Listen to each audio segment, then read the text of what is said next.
eating. The solution to his problem was right under my nose, what he was breathing. And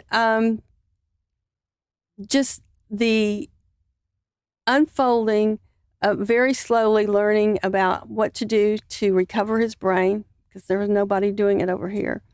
Learned that movement is food for the brain. So I studied with the Dr. Moshe Feldenkrais, who wrote the book about the elusive obvious.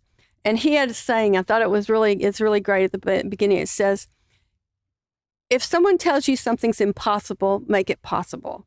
If something tells you if something's possible, make it easy.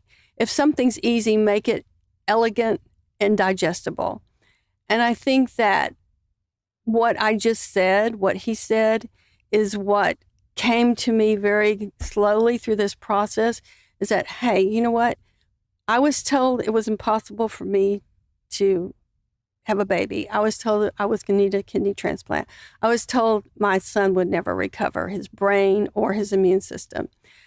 And just as this all unfolded, learning the importance of removal of the harmful chemicals. And I mentioned at the beginning that I was born in 51, which is when the age of convenience started.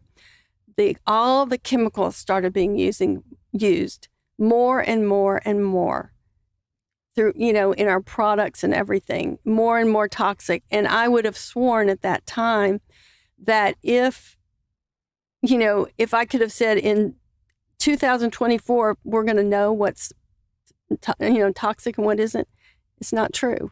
We're still don't know. I feel like there's so worse. much confusion. It's so bad. It's manipulative. It's greenwashed. People are so confused. You're right, It's Laura. so confusing. It's like I'm to the point where I'm like, I just want one product in my house and that's it. The buddy that I mentioned at the beginning of this episode will say, like, they'll hear these kind of conversations, like, they'll consider them fringe. Like, oh, I don't, there's no symptoms manifesting for me. I've used this my whole life. Everyone else is fine. Exactly. I'm like, did your autoimmune and did your cancer start yesterday? It's not contagious. It's something that grows from these low level death by 1,000 cuts, as Lauren likes to say sometimes, And it's interesting because, again, Dr. Josh Axe was here and we were talking about how men's testosterone levels, I'm just picking this one subject because it was relevant, are like a 20-year-old man now has the testosterone of what a 60-year-old man had years ago. Like, why are we plummeting so far? Right. And I think now, like, it takes a while. You don't notice, and all of a sudden you get a test like that. And you're like, wait a minute, maybe I shouldn't do these things. But I just think it's like it subtly creeps up on you. Can I ask you a question in front of everyone? Sure.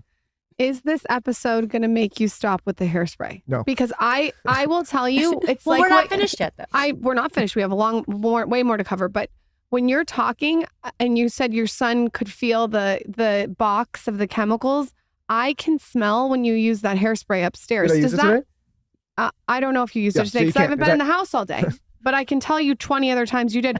But I guess my question off what you said about the box with your son is does that mean I'm chemically sensitive, or does that just mean that I'm more sensitive? Are you going to stop using makeup and hair color? Yeah, I know. Okay. Oh, let's move the show along. Yeah, but the spray is like it's the sprayed everywhere. The makeup's like, I'm sending Michael my hairspray. Yeah. I'm open to alternative. But my point is that I think there's a lot of people aren't as chemically sensitive, obviously, or hasn't had the accidents that your son had, right? And we've had people like Darren Olean on the show. We've talked, he had an incident with his father.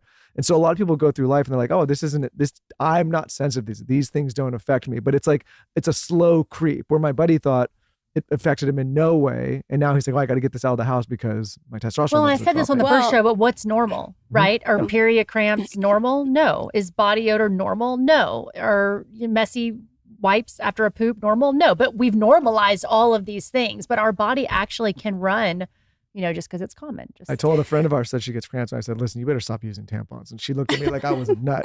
But at least make them organic. Don't put that fragrance. She didn't want that. She didn't want to receive that message from me. I can understand why. But I was like, listen, my friend Lord Allison on the told tampon me. subject. I just don't want anything up my vagina all day. I don't get why that's controversial. It just doesn't sound good. Go ahead with what you were saying. My son is a medical eating. The solution to his problem was right under my nose, what he was breathing. And